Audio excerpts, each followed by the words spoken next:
गुलाब का सुगंध लीजिए, फूल है गुलाब का सुगंध लीजिए।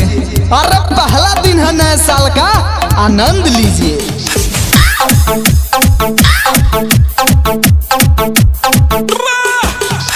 नए साल में इतना एटीट्यूड मत दिखाओ पगली, हम क्रिकेट भी तलवारों से खेला करते हैं। जिस शैम्पू से तू नहाती है ना, उससे हम अपने कुत्तों को धोया करते हैं। चल हट। बहुत ही आना लगता है रे।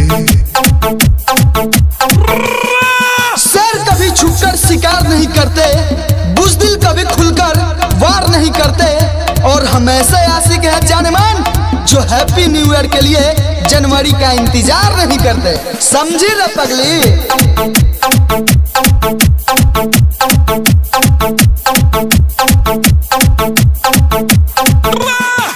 ना तलवार की धार से, ना गोलियों की बौछार से, एडवांस में हैप्पी न्यू ईयर बोल रहा हूँ अपने प्यारे दोस्तों को प्यार से।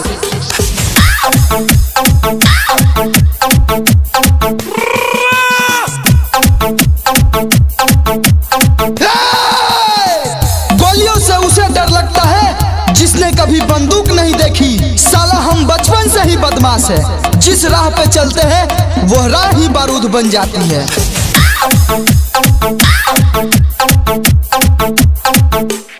इतना मत अकर रे पगली, जितना तेरी अकेली का वजन है ना, उतने की सिगरेट हम दोस्तों को पिला दिया करते हैं।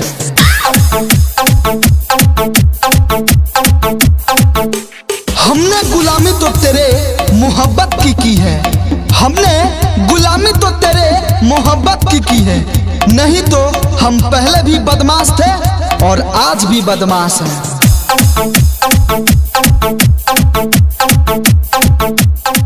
Bajrang recording studio अपाहर।